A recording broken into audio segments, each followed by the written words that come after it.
Brand new Pokemon are coming to Pokemon Go during the Journey to Paldea event. And in this video, I will be going through how good they'll be, how to get them, everything else the event has to offer, and the best tips to help you make the most of it. So the event does run from December 2nd at 10 AM until the 9th at 8 PM local time. But what exactly does the event have to offer? Well, for the bonuses, you will get 2 times XP for winning raid battles, 2 times XP for evolving Pokemon, and you'll have an increased chance to encounter shiny Larvitar and shiny Bagon. Not only that, but there is an overlapping Go Battle Week that runs from December 4th at 12 AM until the 8th at 11:59 PM local time. And that'll offer some extra bonuses, including 4 times Stardust from win rewards. You will be able to do up to 100 battles per day. Pokemon encountered via Go Battle League win rewards will have a lower IV floor. You'll get a free timed research rewarding shoes inspired by Grusha, and this research does normally get you an Elite TM as well. And perhaps the most important bonus is that you will be able to remove frustration from your shadow Pokemon using a charged TM. Now back to the Journey to Paldea event, we do have the Pokemon Go debut of Nacli, Naclstack and GARGANACL. And you can use 25 Nacli candy to evolve Nacli into Naclstack, and then another 100 candy to evolve Naclstack into GARGANACL. And a little bit of trivia about these Pokemon, they all have NaCl in their name, Na being sodium and Cl being chlorine in the periodic table. And NaCl together being sodium chloride, which is salt, which is what the Pokemon is based on. But how can you get Nacli in this event? Well, it will actually be available in the wild as a rare spawn, alongside common encounters being Nimble, Pawmi and Smoliv. There will also be different wild Pokemon available on different dates of the event. On the 2nd, 4th, 6th and 8th, you can encounter Larvitar, Drifloon and Skrelp. And on the 3rd, 5th, 7th and 9th, you will be able to encounter Misdreavus, Bagon and Clauncher. For the raids, in 3-star raids will be Combat Breed Tauros in the Iberian Peninsula only. The Blaze Breed Paldean Tauros will be available in the Eastern Hemisphere, and the Aqua Breed will be available in the Western Hemisphere. We will also see Bombardier and Dondozo in 3-star raids as well. In 5-star raids will be Cobalion, Terrakion and Virizion up until the 4th at 10 AM, where Kyurem will then be taking over. In Mega raids will be Mega Aerodactyl, Mega Medicham and Mega Garchomp until the 4th at 10 AM, where Mega Gyarados will then be taking over. In 5-star Shadow raids will be Shadow Heatran, and in Max battles will be Max Darumaka until the 7th, when Max Cryogonal will be taking over. There will be field research rewarding event-themed encounters, and you can complete collection challenges to get XP, Stardust, and event-themed encounters. There will also be a $2 ticket available that will get you 3,000 Stardust, 2 premium raid passes, and encounters with Larvitar, Bagon, and Nacli. And this same ticket will be available on the Pokemon Go web store as well for the same price, but you will get 5 bonus Ultra Balls with it. So if you are going to purchase it, purchasing it from the web store is the best, because you will get extra reward points when doing this, which will progress Reward Road more quickly, and that can lead to additional premium items at no extra cost. Now, which event Pokemon are most worth focusing on? So we do have Pawmi spawning, and its evolution Pawmot is a decent budget electric type attacker, where it is the 26th best with Thundershock and Wild Charge. And if you are looking to get this shiny, do note that it will feature as part of December Community Day weekend. It will be appearing over the weekend of the 6th and the 7th, but specifically on the 6th between 2 PM and 5 PM local time, it will have boosted shiny rates. So instead of 1 in 512, it'll have a 1 in 25 shiny rate, so the best time to get it. And normally to evolve Pawmo into Pawmot, you need to make it your buddy and walk 25 kilometers with it. But from 9 AM on the 6th until 9 PM on the 7th, there is a bonus that reduces the walking distance required, so you only need to walk 1 kilometer to do this evolution. We do also have Larvitar available in the wild, and this is a great Pokemon to hunt because not only is it shiny boosted during this event, but Mega Tyranitar is the 3rd best rock type attacker with Smackdown and Stone Edge, and it's the best dark type with Bite and Brutal Swing. Do note as well that Shadow Tyranitar is the 7th best rock type and the 2nd best dark type, so if you do have any Shadow Larvitar or Shadow Tyranitar, this will be a great event to remove frustration from it, and you can actually get Shadow Larvitar currently from Cliff. We also have Skrelp available, and Dragalge is ranked 60 in the Ultra League, and it has a Mega Evolution coming at some point in the future, which will be a decent poison type attacker. Its performance will likely be somewhere close to Overqwil. Do bear in mind though that its moveset could improve before it does come to the game. Bagon will be available, and like Larvitar, it will have a shiny boost, so a great time to hunt it. Not only that, but Mega Salamence is the 6th best dragon type attacker with Dragon Tail and Draco Meteor, and it's the 3rd best flying type with Dragon Tail and Fly. And Shadow Salamence is the 7th best dragon type and the 4th best flying type, and it's ranked 59 in the Master League.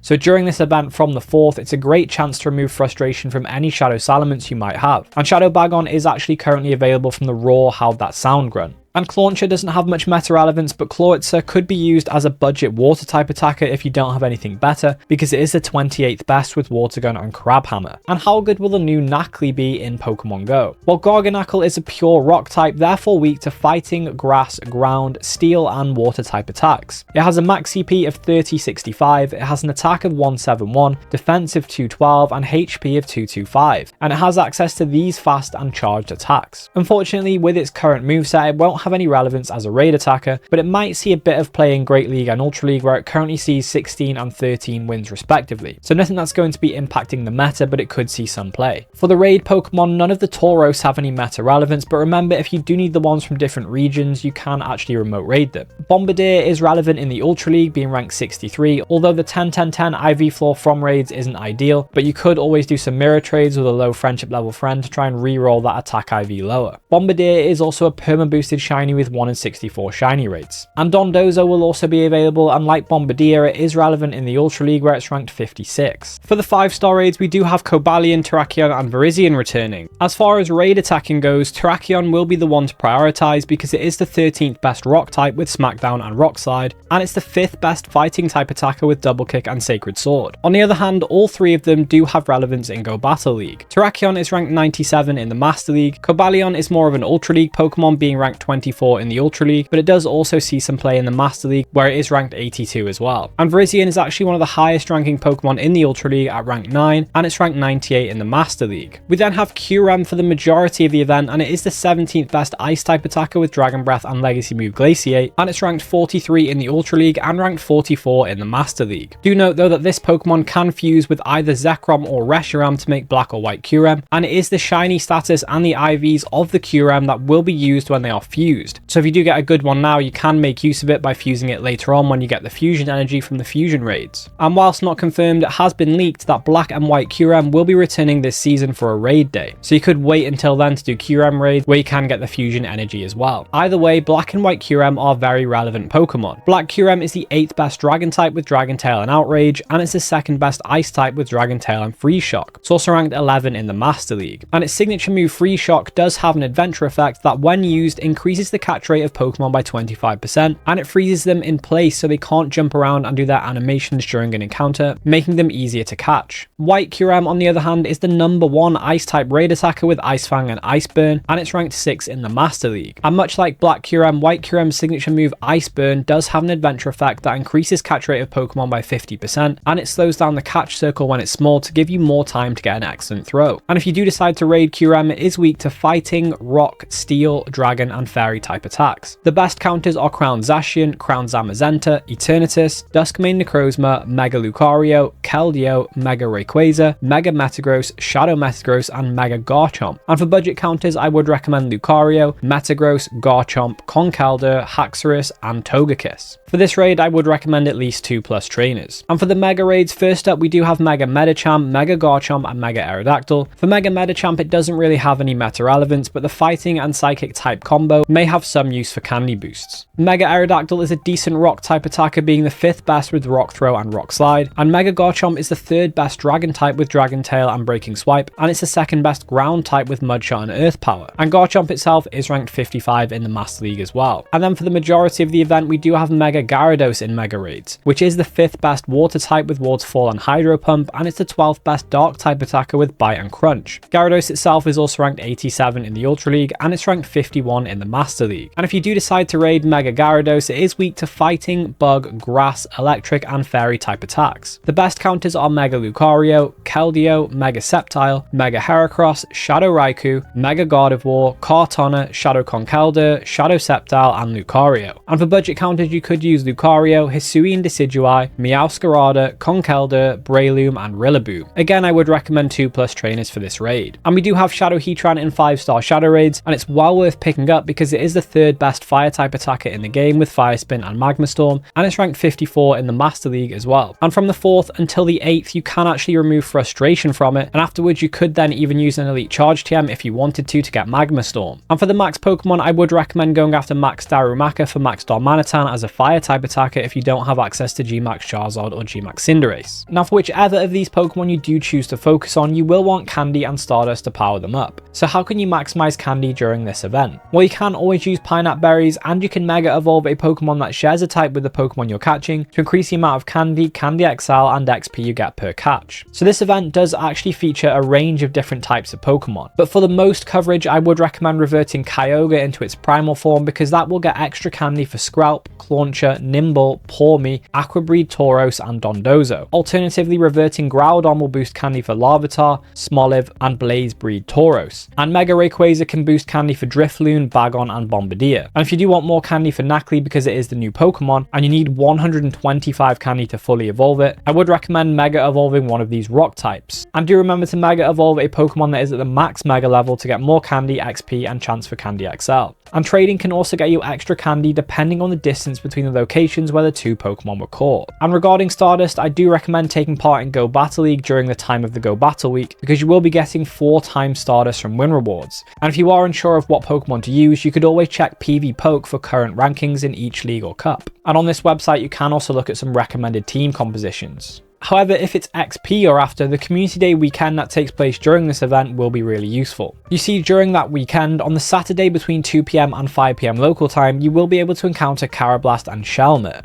and they do also have a chance of appearing between 9 AM and 9 PM on both days of the event as well. And these Pokemon can actually be traded to reduce their candy evolution cost down to 0, meaning they will essentially become free to evolve. So if you can mirror trade a load of these and evolve them all during the Journey to Paldea event, you will be getting 2 times evolution XP because of the event bonus. So with the Lucky Egg active, you will be getting a lot of XP for these evolutions. If however you do forget to do the evolutions during this event, you can always hold on for a 2 times evolution XP spotlight hour. Not only that, but the Journey to Paldea event does offer 2 times XP for winning raids, so the best chance to take advantage of this bonus is during raid hour on the 3rd at 6 PM, where the current 5-star raid boss will be taking over all gyms, so you will be able to get more raids done within the time limit of a Lucky Egg, because you'll be able to go to more gyms and do more raids in that time slot. This could get you 40,000 XP per raid. And I do also recommend trying to get to rank 25 of the December Go Pass as soon as you can, because you will get all of these gift related bonuses that can help you level up friendships with more people at the same time, and leveling up friendships is a great way to get XP. Each best friend will get you 200,000 XP each if you use a Lucky Egg. And do let me know in the comments what you'll be hunting during this event, and if you did find this video helpful, I recommend checking out this video on the screen next.